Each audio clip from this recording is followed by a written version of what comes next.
Hello students, welcome to Momina maths classes. आज हमारा topic है most important deduction of amplitude या आर्ग्यूमेंट। ठीक है स्टूडेंट्स, एम्पलीट्यूड या आर्ग्यूमेंट से रिलेटेड क्वेश्चंस करने के लिए आपको ये प्रॉपर्टी अच्छी तरह से कवर होनी चाहिए। ठीक है स्टूडेंट्स, सम इम्पोर्टेंट प्रॉपर्टीज मैंने आपको लास्ट लेक्चर में बताई है एम्पलीट्यूड या आर्ग्यूमेंट की। एम्पलीट्यूड या आर्ग्यूमेंट होता क्या स्टूडेंट? थीटा होता है। Theta equal to tan inverse y upon x, या जो रेखा जड़ समतल में सम्मिश्र संख्या को रिप्रेजेंट करती है उसका एक्स अक्ष से झुकाव क्या कहलाता है स्टूडेंट्स? एम्पलीट्यूड थीटा ही कहलाता है। ठीक है स्टूडेंट्स, तो ये प्रॉपर्टी करने के लिए हमने क्या मान लिया? माना जड़ समतल में या एक्स वाई प्लेन में या डब्ल्यू समतल में, माना जड़ समतल में दो रेखाएं ए बी तथा सी डी है। माना जड़ समतल में दो रेखाएं हैं ए बी और सी डी। ये वाला ए बी मान लिया, ए बी और सी डी। ठीक है स्टूडेंट्स, इनका प्रतिच्छेद बिंदु ओ मान लिया। ठीक है स्टूडेंट्स, प्रतिच्छेद बिंदु क्या मान लिया? ओ मान लिया। ओ जो है एक सम्मिश्र संख्या जड़ नोट को रिप्रेजेंट कर रहा है। किसको? सम्मिश्र संख्या जड़ नोट को रिप्रेजेंट कर रहा है, क्योंकि एक्स वाई समतल का प्रत्येक बिंदु एक सम्मिश्र संख्या को प्रदर्शित करता है। ठीक है स्टूडेंट्स, तथा ए बी पर कोई बिंदु मान लिया पी, जो क्या एक सम्मिश्र संख्या Z1 को प्रदर्शित कर रहा है। सी डी पर कोई बिंदु मान लिया क्यू, जो किसको रिप्रेजेंट कर रहा है? क्यू दूसरी सम्मिश्र संख्या Z2 को रिप्रेजेंट कर रहा है। ठीक है स्टूडेंट्स, तो क्या माना हमने? फर्स्ट प्रॉपर्टी है, माना एक्स वाई समतल में ओ रिप्रेजेंट कर रहा है जड़ नोट को, ओ जड़ नोट को, पी Z1 तथा क्यू Z2 सम्मिश्र संख्याओं को प्रदर्शित करता है। Z2 सम्मिश्र संख्याओं को प्रदर्शित करता है। यदि ए बी तथा सी डी के मध्य कोण यदि थीटा हो, इनके मध्य का कोण क्या मान लिया? थीटा। और थीटा ही क्या होता है स्टूडेंट्स? आर्ग्यूमेंट या एम्पलीट्यूड। यदि ए बी तथा सी डी के मध्य कोण थीटा हो, देन तब एम्पलीट्यूड या आर्ग्यूमेंट थीटा क्या होगा स्टूडेंट्स? तब एम्पलीट्यूड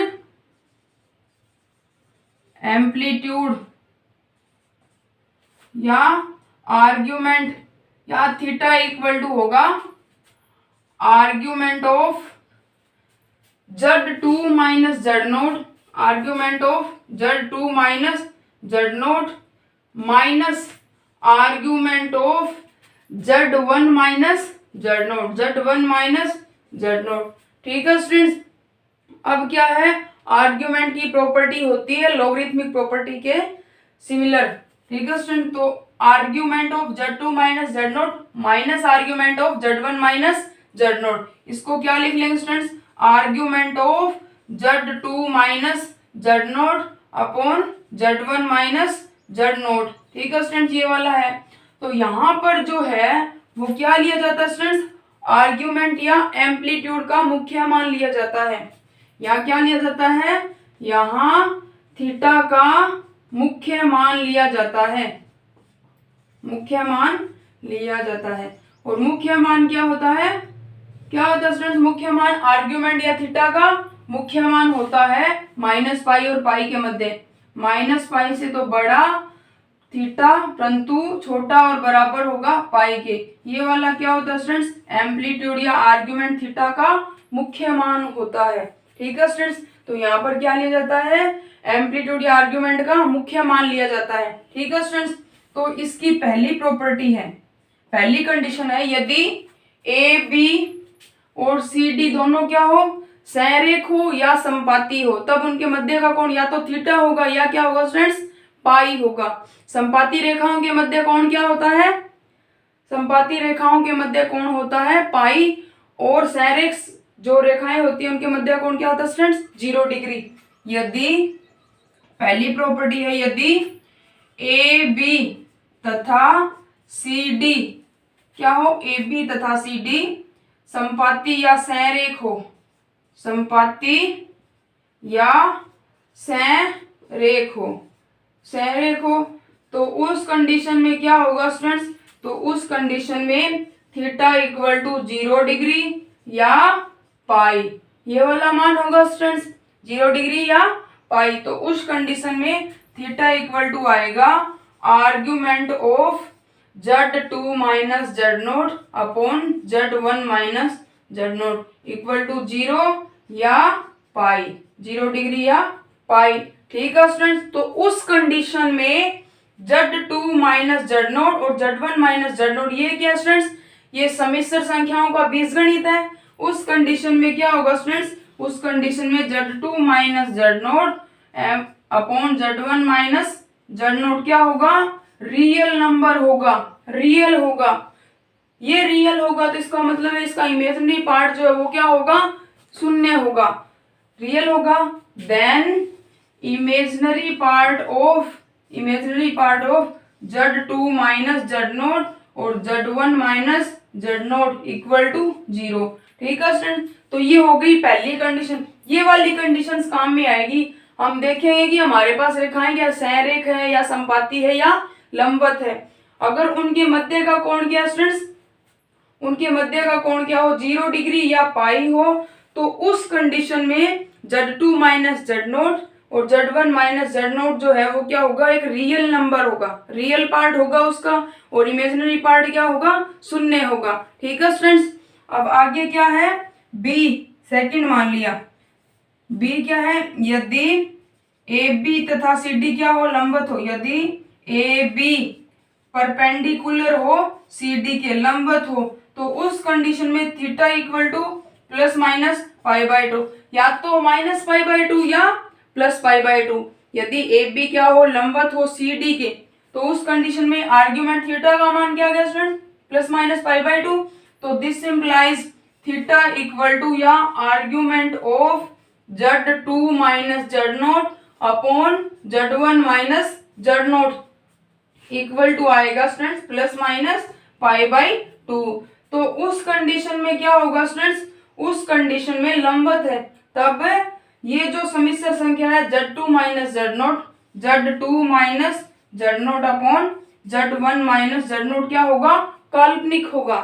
क्या होगा स्टूडेंट्स, ये काल्पनिक होगा, काल्पनिक होगा, काल्पनिक होगा। उस कंडीशन में ये काल्पनिक हो गया तो इसका मतलब है इसका रियल पार्ट है वो क्या होगा, 0 होगा। ठीक है स्टूडेंट्स, तो क्या आएगा यहाँ से आ जाएगा real part of Z2 minus Z0 और Z1 minus Z0 equal to 0। ठीक है स्टूडेंट्स, ये दो जो है वो मोस्ट इंपॉर्टेंट कंडीशंस है, जो आप क्वेश्चन सोल्व करोगी तब उनमें भी काम आएगा, और कॉम्प्लेक्स नंबर में इनसे रिलेटेड या रेखाओं से रिलेटेड आपकी जो थ्योरम्स है या डिडक्शन है उनमें भी ये दोनों कंडीशंस क्या आएगी, काम में आएगी। ठीक है स्टूडेंट्स, ये अच्छी तरह से कवर होना चाहिए आपके। तो आगे वाला हमारा जो टॉपिक है वो इन्हीं से रिलेटेड है, मतलब सरल रेखा का समीकरण ज्ञात करना। दो कंडीशंस है, एक तो सरल रेखा का समीकरण और एक है general equation of straight line. Equation of straight line पहला टॉपिक है और दूसरा टॉपिक है general equation of straight line. तो हमारा आगे वाला टॉपिक जो है वो इसी से रिलेटेड है, इक्वेशन ऑफ स्ट्रेट लाइन। ये दोनों कंडीशंस अच्छी तरह से आपको क्या होनी चाहिए, याद होनी चाहिए कि अगर थीटा का मान 0 या पाई है, उस कंडीशन में उसका जो ये पार्ट जो सम्मिश्र संख्या हमें दे रखी है, रेखाओं में बनने वाली सम्मिश्र संख्या, उसका मान क्या होगा, रियल होगा, इमेजिनरी पार्ट 0। अगर लंबवत है तो क्या होगा, सम्मिश्र संख्या काल्पनिक होगी और रियल पार्ट क्या होगा, 0। ठीक है स्टूडेंट्स, तो हमारा आगे वाला टॉपिक है इक्वेशन ऑफ स्ट्रेट लाइन, सम्मिश्र संख्या का समीकरण। आगे वाला टॉपिक है हमारा इक्वेशन ऑफ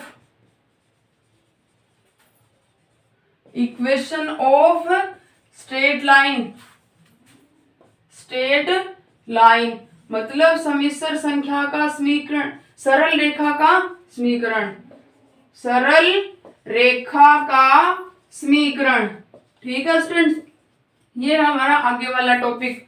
तो सबसे पहले हमें क्या सरल रेखा का समीकरण ज्ञात करना है। तो सबसे पहले हमें क्या मानना है स्टूडेंट्स, जड़ समतल में कोई सरल रेखा मान ली, मानना ए और बी क्या है, कोई सरल रेखा है, मानना ए बी कोई जड़ प्लेन में क्या दे रखी है, कोई सरल रेखा दे रखी है ए और बी। ठीक है स्टूडेंट्स, ए बी, ए जो है वो जड़ समतल में रिप्रेजेंट कर रहा है Z1 को और बी है वो किसको रिप्रेजेंट कर रहा है, Z2 को। ठीक है स्टूडेंट्स, ए और बी के मध्य कोई पॉइंट मान लिया P जो समिश्र संख्या जड़ को रिप्रेजेंट कर रहा है। ठीक है स्टूडेंट्स, मानना XY समतल या जड़ समतल में, मानना जड़ समतल में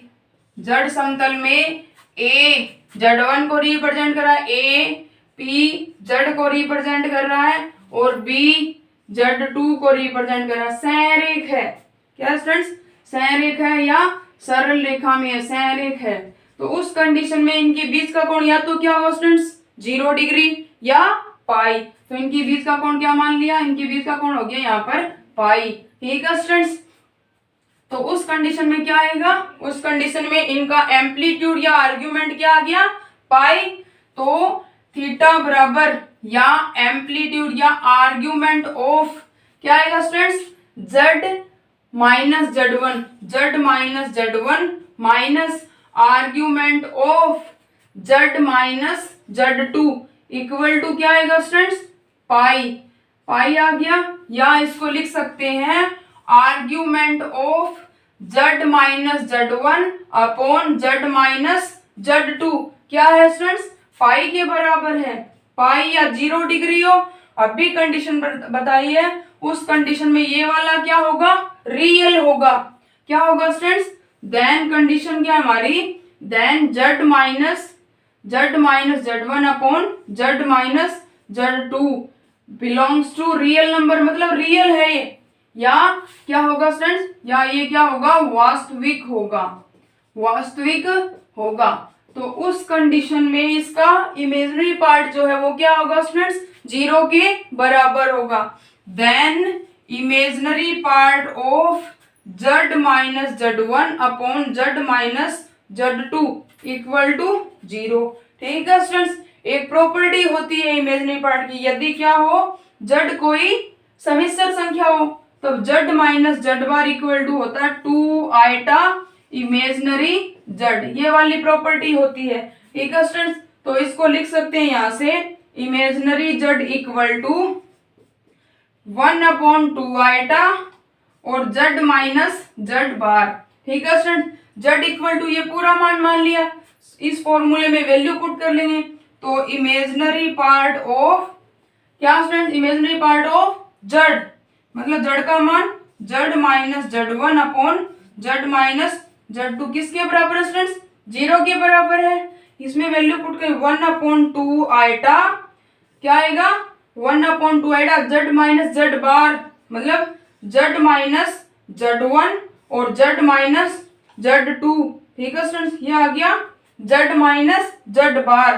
तो Z minus Z1 Z minus Z2 का होल बार इक्वल टू किसके होगा स्टूडेंट्स, 0 के, क्योंकि इमेजिनरी पार्ट किसके बराबर है, 0 के। ठीक है स्टूडेंट्स, तो ये कहाँ चला जाएगा, 1 अपॉन 2 आइटा 0 में चला जाएगा और इसको इधर वाली साइड में ले जाएंगे तो यहाँ से क्या आ जाएगा हमारे पास, यहाँ से आ जाएगा Z minus Z1 upon Z minus Z2 equal to आ जाएगा Z अलग अलग कर लेंगे bar, Z minus Z1 bar upon Z minus Z2 का बार इक्वल टू, ये फिर बार अलग अलग कर लेंगे तो यहाँ से क्या कंडीशन आ जाएगी, Z minus Z1 upon Z minus Z2 equal to आ जाएगा स्टूडेंट्स, बार अलग अलग कर लेंगे, क्या आ जाएगा Z bar minus Z1 bar upon Z bar minus Z2 bar minus का Z2 बार। अब क्या कर लेंगे, क्रॉस मल्टीप्लिकेशन कर लेंगे, वज्र गुणन करने पर गुणा कर लेंगे तो क्या कंडीशन आ जाएगी स्टूडेंट्स हमारे पास, मल्टीप्लीकेशन कर लेंगे आगे, इसका इधर मल्टीप्लीकेशन हो जाएगा तो इधर आ जाएगा z minus z1 into z bar minus z2 बार, z2 बार माइनस का z2 बार इक्वल टू है z minus z2 into z minus z bar minus z1 बार। ठीक है स्टूडेंट्स, मल्टीप्लीकेशन कर लेंगे, क्या आ जाएगा z बार, ठीक है student, z bar minus z2 bar, minus का z2 बार, आगे वाला माइनस का z1 z बार, माइनस का z1 z बार, प्लस का हो जाएगा प्लस का z1 z2 bar equal to आ जाएगा स्टूडेंट्स z बार माइनस का साइन माइनस z1 बार minus z2 z bar minus minus plus हो जाएगा z1 बार z2। ठीक है स्टूडेंट्स, कट रहा है, ये वाला कैंसिल हो रहा है, कैंसिल कर लिया, z बार की टर्म एक जगह रख लेंगे, z की टर्म एक जगह रख लेंगे, z बार की टर्म एक जगह रख लेंगे। ठीक है स्टूडेंट्स, तो ये सारी टर्म इधर लेके आएंगे तो क्या हो जाएगा, पहले क्या ले लेते हैं स्टूडेंट्स, z कॉमन, इधर z है और इधर भी z है, इधर पॉजिटिव हो जाएगा तो z बार कॉमन ले लिया, ये हो जाएगा z1 बार माइनस z2 बार। ठीक है स्टूडेंट्स, अब z बार कॉमन ले लेंगे, ये वाला z बार है, इधर लेके आएंगे तो प्लस हो जाएगा, z बार बाहर आ गया, क्या बचेगा, ये पॉजिटिव और ये वाला नेगेटिव, तो ये आ जाएगा z2 बार माइनस z1 बार। ठीक है स्टूडेंट्स, ये वाला नेगेटिव ये वाला पॉजिटिव, तो इधर आ जाएगा plus z1 z2 bar minus z1 bar z2 equal to 0। तो ये क्या आ गया स्टूडेंट्स, सम्मिश्र संख्या के रूप में हमारे पास सरल रेखा का समीकरण आ गया, इक्वेशन ऑफ स्ट्रेट लाइन। आपको याद रखना है क्या समीकरण होता है सरल रेखा का सम्मिश्र संख्या में, z1 बार माइनस z2 बार plus z2 bar minus z1 बार plus z1 z2 bar minus z1 बार और z2 इक्वल टू 0। तो ये क्या होता है समीकरण, ये होता है स्ट्रेट लाइन का समीकरण इन कॉम्प्लेक्स नंबर। ठीक है स्टूडेंट्स, नेक्स्ट वीडियो में हम क्या पढ़ेंगे, अभी तो क्या पढ़ा है इक्वेशन ऑफ स्ट्रेट लाइन, आगे वाले में पढ़ेंगे हम general equation of straight line और किसी रेखा के सापेक्ष सम्मिश्र संख्या के प्रतिलोम बिंदु का अध्ययन करेंगे नेक्स्ट वीडियो में। ठीक है स्टूडेंट्स, थैंक यू।